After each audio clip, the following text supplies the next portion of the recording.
Hi students, welcome to our channel PSC Chronicles. So మనకు తెలుసు మన రోజు పేపర్లో వచ్చిన టాప్ పేపర్స్ ప్లస్ పిఐబిలో వచ్చిన టాప్ కరెంట్ అఫైర్స్ ఏ ఉంటాయో వాటిని మనం ఎగ్జామ్ పాయింట్ ఆఫ్ వ్యూలో ఎలా ప్రిపేర్ అవ్వాలని రోజు ఏవైతే టాప్ కరెంట్ అఫైర్స్ ఉంటాయో అవి డిస్కస్ చేస్తున్నాము. సో ఈరోజు జూన్ 5th. సో ఈరోజు సంబంధించిన అన్ని పేపర్స్ ప్లస్ పిఐబి చూస్తే టాప్ కరెంట్ అఫైర్స్ ఏమున్నాయంటే, ఒకటి వరల్డ్ ఎన్విరాన్మెంట్ డే ఈరోజు. రెండు, ఏపీ క్యాబినెట్ మనకు తెలుసు విబిజీ రామ్జీ యాక్ట్ అనేది జూలై 1 నుంచి ఇంప్లిమెంట్ చేయాలని డిసైడ్ అయింది. ప్లస్ సుప్రీంకోర్టుకి కొత్త జడ్జెస్ని అపాయింట్ చేశారు. ప్లస్ అదేవిధంగా ఏపీ గవర్నమెంట్ న్యూ ఏవియేషన్ పాలసీని అనౌన్స్ చేసింది. సో ఇది ఈరోజు మనకు మోస్ట్ టాప్ కరెంట్ అఫైర్స్ ఉండేవి. దీంట్లో ఒక్కొక్క టాపిక్కే చూద్దాము. ఫస్ట్ ఈరోజు వరల్డ్ ఎన్విరాన్మెంట్ డే. ఈరోజు June 5th world environment day. So ఇక్కడ మనం ఎగ్జామ్ పాయింట్ ఆఫ్ వ్యూలో ఏదైనా డేస్ వచ్చినప్పుడు మనం వాటిలో గుర్తుపెట్టుకోవాల్సింది మేజర్గా డేట్ ఒకటి, సెకండ్ ఆ ఇయర్ థీమ్ ఏంటి,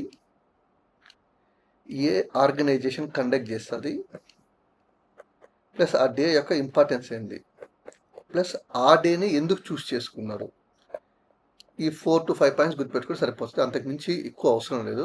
దాంతో కూడా మనం ప్రతి డే గుర్తుపెట్టుకోవాల్సిన అవసరం లేదు. For example world sparrow day అంటారు, వరల్డ్ మ్యూజిక్ డే అంటారు. అవన్నీ కూడా ఎగ్జామ్ పాయింట్ ఆఫ్ వ్యూలో అవసరం లేదు. ఎగ్జామ్ పాయింట్ ఆఫ్ వ్యూలో మన సిలబస్ రిలేటెడ్ ఏ ఉంటాయో అవి మటు చూసుకుంటే సరిపోతుంది.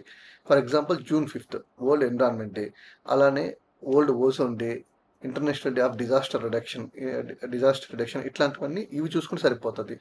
ఈ world sparrow day, world music day ఇట్లాంటివి అయితే అవసరం లేదు. సో ఈరోజు ఇది పిఐబిలో వచ్చిన article. Prime minister wishes everyone on world environment day. So ఈ మ్యాటర్ అంతా అవసరం లేదు.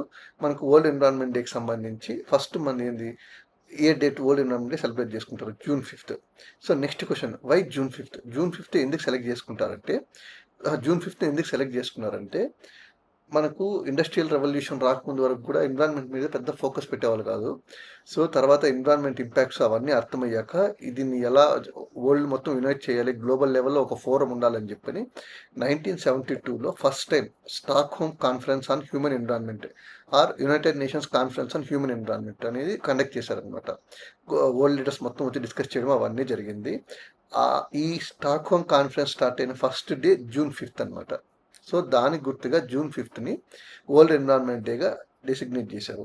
సో ఎగ్జామ్లో why June 5th celebrated as world environment day అంటే, on this day first day of United nations conference on human environment or Stockholm conference on human environment, ఆ conference జరిగి start అయ్యే first రోజు కాబట్టి దీన్ని choose చేసుకున్నారు. So next ఏంది, date June 5th. Okay, next theme.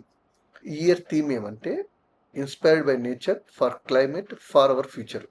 So year world environment day theme ఇదనమాట, inspired by nature for climate for our future.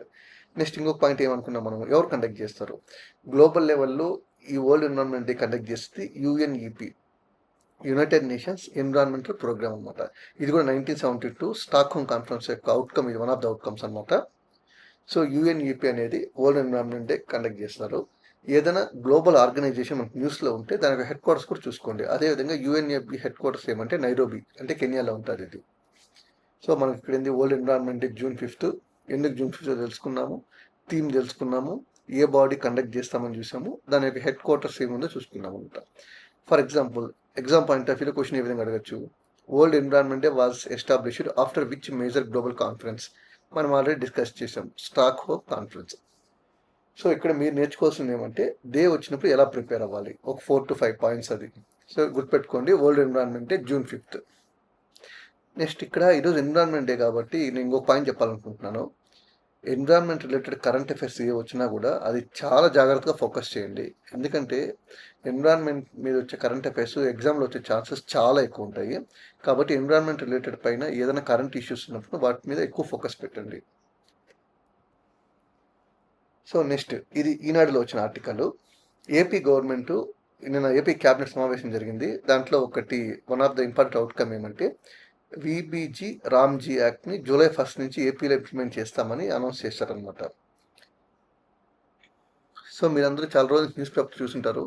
మనకు ఆల్రెడీ తెలుసు, ఇంతకుముందు ఎంజీ నరేగా ప్రోగ్రామ్ ఉండేది. సో దాని కింద పనులు అవి ఇచ్చేవాళ్ళు అనమాట. రీసెంట్గా ఏం జరిగిందంటే, ఒక 3-4 months బ్యాక్ నుంచి ఈ ఎంజీ నరేగాని రీప్లేస్ చేసి విబిజీ రామ్జీ యాక్ట్ అని తీసుకొచ్చారు. దాని పేరేమంటే Viksit Bharat guarantee for Rozgar and Ajeevika mission central government తీసుకొచ్చింది ఎంజీ నరేగా ప్లేస్లో. సో మనము దీంట్లో ఒక 4 to 5 పాయింట్స్ మేజర్ గుర్తుపెట్టుకోవాల్సి వస్తుంది. అప్కమింగ్ ఎగ్జామ్స్లో దీనిపైన క్వశ్చన్స్ వచ్చే ఛాన్స్ చాలా ఎక్కువ ఉంది. అంటే మనం ఇది ఎలా చూడాలంటే, ఫస్ట్ ఇంతకుముందు ఏం యాక్ట్ ఉంది, ఎంజీ నరేగా ఉంది, ఇప్పుడు ఏమొచ్చింది, విజీ రామ్జీ వచ్చింది.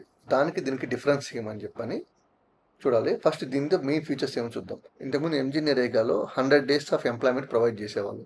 ఇప్పుడు దాన్ని 125 daysకి ఇంక్రీజ్ చేశారు. సో 100 days నుంచి 125 daysకి ఇంక్రీజ్ చేశారు. సెకండ్ ఏమంటే, ఇంతకుముందు వర్క్ అలాట్ చేయాలని రిస్ట్రిక్షన్స్ ఉండేవి కాదు. ఇప్పుడు ఓన్లీ 4 areas ఇచ్చారు. ఆ 4 areas పట్టుకొని వర్క్స్ అలొకేట్ చేయాలన్నమాట. అవి ఏమంటే water security, rural infrastructure, livelihood assets and weather mitigation. వీటికి సంబంధించిన వర్క్స్ మట్టికే ఈ స్కీమ్ కింద ఇవ్వాల్సి వస్తుంది. ఫస్ట్ ఏంది, 100 days నుంచి 125 daysకి వర్కింగ్ డేస్ పెంచారు. సెకండ్, ఫోకస్ ఏరియాస్ 4 areas ఉన్నాయి. Water security, rural infrastructure, livelihood assets and weather mitigation. Next ఇంకొకటి ఏమంటే ఫండింగ్ అనమాట. ఇంతకుముందు ఎంజీ నరేగా అనేది 100% సెంట్రల్ గవర్నమెంట్ ఫండింగ్ అనమాట. కానీ ఇప్పుడేమంటే దాన్ని సెంట్రల్లీ స్పాన్సర్ స్కీమ్ కింద తీసుకొచ్చారు. అంటే 60:40 నార్మల్ స్టేట్స్. అంటే ఇప్పుడు 60% సెంట్రల్ గవర్నమెంట్ ఇస్తే 40% కన్సర్న్ స్టేట్ గవర్నమెంట్ బేర్ చేయాల్సి వస్తుంది. ఇక్కడ ఎంజీ నరేగా లేనిది దీంట్లో ఉండే ఇంకొక ఇంపార్టెంట్ పాయింట్ ఏమంటే 60 days పాస్ పీరియడ్. అంటే మనకు చాలాసార్లు కంప్లైంట్ చూస్తున్నాం ఈ మధ్య. ఏమంటే ఇంతకుముందు మనం వినేవాళ్ళం, అగ్రికల్చర్కి లైక్ వర్కర్స్ దొరికేవాళ్ళు కాదు హార్వెస్ట్ టైంలో, ఆ టైంలో అంతా. సో ఈ యాక్ట్ స్టేట్ గవర్నమెంట్కి రైట్ ఇచ్చిందనమాట. ఏమనంటే పీక్ హార్వెస్టింగ్ టైంలో కానీ అట్లాంటి టైంలో 60 days పాస్ పీరియడ్, అంటే 60 days వర్క్ చేయకుండా ఉండొచ్చు అనమాట. ఎందుకంటే మనకి దీంట్లో ఒక క్లాజ్ ఉంటుంది, ఎవరైనా వర్క్ కోసం అప్లై చేసుకుంటే వితిన్ 15 daysలో కానీ వర్క్ చేయకపోతే వాళ్ళకి అన్ఎంప్లాయ్మెంట్ అలవెన్స్ ఇవ్వాలి అని చెప్పని. కానీ ఈ కొత్త యాక్ట్లో 60 days పాస్ పీరియడ్ తీసుకొచ్చారు. అంటే స్టేట్ గవర్నమెంట్కి ఒక ఇది ఇచ్చారనమాట, 60 day నో వర్క్ పీరియడ్ అని చెప్పి during peak sowing and harvesting seasons.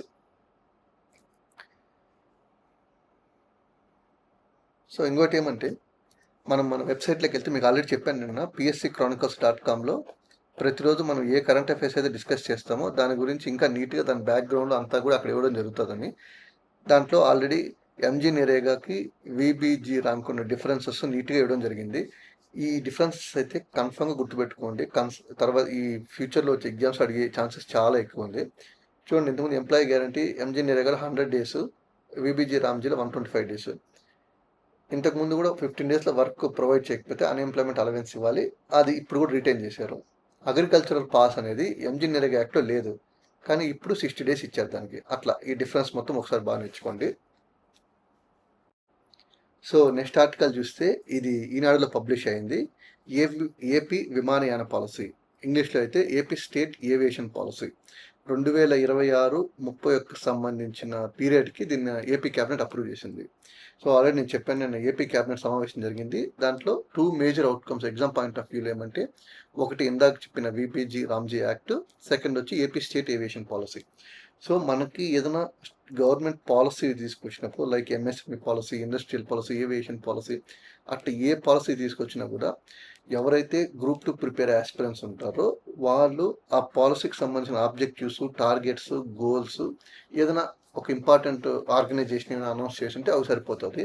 అదే గ్రూప్ 1 ఆస్పిరెంట్స్ ఉంటే వాళ్ళు ఒకవేళ ఆ పాలసీ కానీ సిలబస్ రిలేటెడ్గా ఉంటే ఆ పాలసీది ఇంకా ఇన్డెప్త్గా నేర్చుకోవచ్చు. అంటే ఒక ఆన్సర్కి ఎలా రాయాలని చెప్పి నేర్చుకోవాల్సి వస్తుంది అనమాట. ఫర్ ఎగ్జాంపుల్ ఇది చూద్దాం, AP state aviation policy.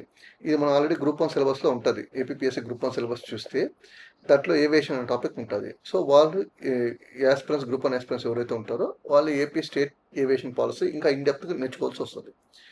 So మనకు ఓన్లీ ప్రిలిమ్స్ పర్స్పెక్టివ్లో, గ్రూప్ 2 పర్స్పెక్టివ్లో తీసుకున్నట్టయితే ఏపీ స్టేట్ ఏవియేషన్ పాలసీకి సంబంధించి మనం ఏం గుర్తుపెట్టుకోవాలంటే గోల్స్, మ్యాక్సిమం 4 goals ఉన్నాయన్నమాట ఏపీ ఏవియేషన్ పాలసీలో. ఫస్ట్ ఏమంటే ప్యాసింజర్ హ్యాండ్లింగ్ టార్గెట్. అంటే ప్రజెంట్ మన aviation sector, AP aviation sector 6.2 million passengers handling చేస్తూ ఉంది. దాన్ని 2031కి 30.38 million తీసుకెళ్ళాలి టార్గెట్ అనమాట. అంటే 6.2 million నుంచి 30.38 million ప్యాసింజర్స్ తీసుకెళ్ళాలి ఒక టార్గెట్. సెకండ్ టార్గెట్ ఏమంటే కార్గో టార్గెట్. ఫస్ట్ ప్యాసింజర్స్ అయిపోయింది, second cargo target. Present 6,240 metric tons cargo అనేది మన ఏపీ ఏవియేషన్ సెక్టర్ హ్యాండిల్ చేస్తూ ఉంది. దాన్ని 4.27 lakh మెట్రిక్ టన్స్ తీసుకెళ్లాలని ఈ పాలసీ ఒక గోల్గా పెట్టుకునింది. థర్డ్ ఏమంటే ఇన్ఫ్రాస్ట్రక్చర్.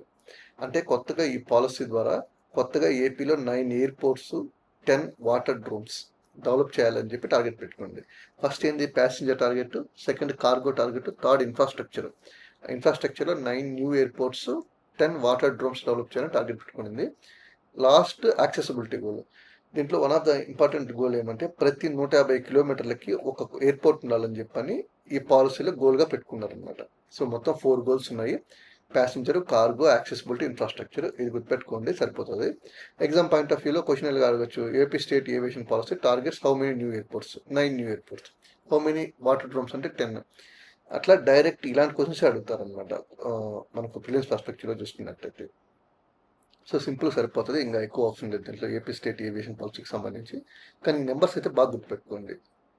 సో నెక్స్ట్ ఈరోజు ఇంకా ఫైనల్ కరెంట్ అఫైర్స్ చూస్తే సుప్రీంకోర్టుకి కొత్తగా 5 మెంబర్స్ జడ్జెస్ని అపాయింట్ చేశారు.